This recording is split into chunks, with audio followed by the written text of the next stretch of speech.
ನಮಸ್ಕಾರ. ಮೊನ್ನೆ supreme court ಡೆಲ್ಲಿನಲ್ಲಿ ನಮ್ಮ ಇಂಡಿ ಡಾಗ್ಸ್ ವಿರುದ್ಧ ನೀಡಿರುವಂಥ ತೀರ್ಪಿನ ಬಗ್ಗೆ ನಿಮ್ಮೆಲ್ಲರ ಸಪೋರ್ಟ್ ಬೇಕು. ಈ ಭೂಮಿ ಮನುಷ್ಯನಿಗೆ ಮಾತ್ರ ಸ್ವಂತ ಅಲ್ಲ. ಈ ಭೂಮಿ ಮೇಲಿರೋ ಪ್ರತಿಯೊಂದು ಜೀವಿಗೂ ಬದುಕೋದಕ್ಕೆ ನಮ್ಮಷ್ಟೇ ಹಕ್ಕಿದೆ. ನಮ್ಮ ನೇಚರ್ ಪ್ರತಿಯೊಂದೂ ಒಂದು ಪರ್ಫೆಕ್ಟ್ ಬ್ಯಾಲೆನ್ಸಲ್ಲಿ ಇಡುತ್ತೆ. ಆದರೆ ಮನುಷ್ಯ ತನ್ನ ಸ್ವಾರ್ಥದಿಂದ, ದುರಾಸೆಯಿಂದ, ಶಕ್ತಿ ಪ್ರದರ್ಶನದಿಂದ ಈ ಬ್ಯಾಲೆನ್ಸ್ನೆಲ್ಲ ತಲೆ ಕೆಳಗಾಗೋ ಹಾಗೆ ಮಾಡಿದ್ದಾನೆ. ನಾವು ದಿನನಿತ್ಯ ಮಾಧ್ಯಮದಲ್ಲಿ, ಪೇಪರಲ್ಲಿ, ಸೋಷಿಯಲ್ ಮೀಡಿಯಾದಲ್ಲಿ ಓದ್ತೀವಿ, ನೋಡ್ತೀವಿ, ಕೇಳ್ತೀವಿ. ಕಾಡು ಪ್ರಾಣಿಗಳಿಂದ, ಅದು ಆನೆನೇ ಆಗಿರ್ಬೋದು, ಚಿರತೆ, ಹುಲಿ, ಕರಡಿ, ಹೀಗೆ ಇಷ್ಟೊಂದು ನಾಶ ಆಯಿತು, ಇಷ್ಟೊಂದು ಹಾನಿ ಆಯಿತು ಅಂತ. ಆದರೆ ಅವುಗಳಿರೋ ಜಾಗನ ನಾವು ಆಕ್ರಮಿಸ್ಕೊಂಡಾಗ ಅವುಗಳು ಎಲ್ಲಿಗೆ ಹೋಗಬೇಕು ಅಂತ ನಾವು ಒಂದು ಸೆಕೆಂಡು ಯೋಚನೆ ಮಾಡೋದಿಲ್ಲ. ಈಗ ನಮ್ಮ ಇಂಡಿ ಡಾಗ್ಸ್ಗಳನ್ನೇ ಪೂರ್ತಿಯಾಗಿ ಎರಾಡಿಕೇಟ್ ಮಾಡಬೇಕು ಅಂತ ಹೊರಟಿದ್ದಾರೆ. ಹಾಗಂತ ನಾಯಿಗಳಿಂದ ಯಾರ್ಯಾರಿಗೆ ನೋವಾಗಿದೆ, ತೊಂದರೆ ಆಗಿದೆ, ಬೇರೆ ಬೇರೆ ರೀತಿ ದುರಂತಗಳಾಗಿದೆ, ಅವ್ರ ಬಗ್ಗೆ ನನಗೆ ಕನ್ಸರ್ನ್ ಇಲ್ಲ ಅಂತಲ್ಲ. ಖಂಡಿತವಾಗ್ಲೂ ಅವ್ರ ನೋವೇನು ಅಂತ ನನಗೆ ಗೊತ್ತು. ಆದರೆ ಆ ಪ್ರಾಬ್ಲಮ್ಗಳನ್ನ ಟ್ಯಾಕಲ್ ಮಾಡಬೇಕಾಗಿರೋದು ಈ ರೀತಿ ಅಲ್ಲ. ನಾವು ಬರೀ ಲಾಪ್ ಸೈಡೆಡ್ ಆಗಿ ನೋಡೋಕ್ಕಾಗಲ್ಲ. ಏಕೆಂದರೆ ನಮ್ಮ ಸೈಡೇನೆ ತುಂಬ ತಪ್ಪುಗಳಿದೆ.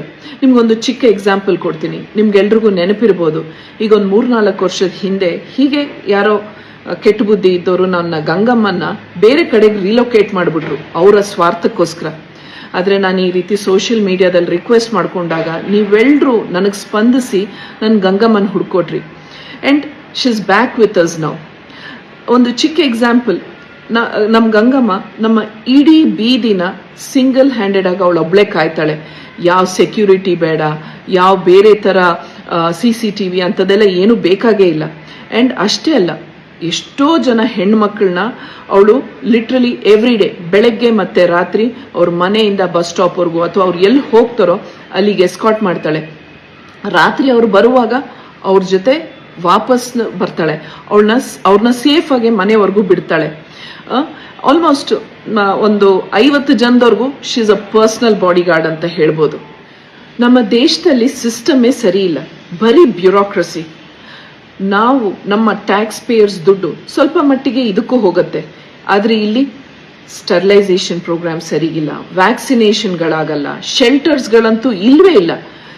ಇದಕ್ಕೆಲ್ಲದಕ್ಕಿಂತ ಮೀರಿದ್ದು ಇಲ್ಲೀಗಲ್ ಬ್ರೀಡರ್ಸ್ನ ಇವರು ಯಾವುದೇ ರೀತಿ ತಡೆಯೋದೂ ಇಲ್ಲ.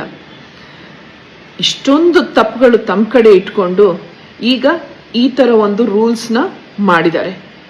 ಕಳ್ಳರು, ಕಾಕರು, ಫ್ರಾಡ್ ಮಾಡಿದವರು, ರೇಪಿಸ್ಟ್ಗಳು, ಹೀಗೆ ಬೇರೆ ಬೇರೆ ಎಷ್ಟೊಂದು ಕ್ರೈಮ್ ಮಾಡಿದವರೆಲ್ಲರೂ ವರ್ಷಾನ್ಗಟ್ಲಿಂದ ಯಾವುದೇ ಪನಿಷ್ಮೆಂಟ್ ಆಗದೆ ಆಚೆ ಕಡೆ ಆರಾಮಾಗಿದ್ದಾರೆ. ಆದರೆ ಈ ಮೂಕ್ ಪ್ರಾಣಿಗಳಿಗೆ ಈಗಲೇ ಇಮಿಡಿಯೇಟ್ ಆಗಿ ಪನಿಷ್ಮೆಂಟ್ ಆಗಬೇಕು. ಡಾಗ್ಸ್ ಬಗ್ಗೆ, ಡಾಗ್ ಸೈಕಾಲಜಿ ಬಗ್ಗೆ, ಡಾಗ್ ಆ್ಯಂಡ್ ಹ್ಯೂಮನ್ ರಿಲೇಶನ್ಶಿಪ್ ಬಗ್ಗೆ ತಿಳ್ಕೊಳ್ಳದೆ, ಜೊತೆಗೆ ಈ ರೀತಿ ರೀಲೊಕೇಟ್ ಮಾಡಿದಾಗ ಅದರದ್ದು ಪ್ರೋಸ್ ಆ್ಯಂಡ್ ಕಾನ್ಸ್ ಏನು ಯಾವುದನ್ನು ತಿಳ್ಕೊಂಡಿಲ್ಲ. ಟೋಟಲ್ ಆಗಿ ಎಲ್ಲ ಅನ್ಸೈಂಟಿಫಿಕ್ ಆಗಿ ಇದನ್ನು ಮಾಡ್ತಾ ಇದ್ದಾರೆ. ಅನ್ಫಾರ್ಚುನೇಟ್ಲಿ ನ್ಯಾಯವಾಗಿ ಎತ್ತಿ ಹಿಡಿಬೇಕಾದವ್ರಿಗೆ ಇದು ಯಾವುದೂ ಬೇಕಾಗೇ ಇಲ್ಲ. ಲಾಸ್ಟ್ಲಿ ನಿಮ್ಮೆಲ್ಲರಲ್ಲೂ ಇನ್ಕ್ಲೂಡಿಂಗ್ ಮೀಡಿಯಾ ಒಂದೇ ಒಂದು request. Please let us not spread hatred, negativity or fear. ಈ ವಿಷಯದಲ್ಲಿ ನ್ಯಾಯಕ್ಕೋಸ್ಕರ ನಾವೆಲ್ಲರೂ ಬಲವಾಗಿ, ಒಗ್ಗಟ್ಟಾಗಿ ಒಟ್ಟಿಗೆ ನಿಲ್ಲೋಣ. Thank you. ನಮಸ್ಕಾರ.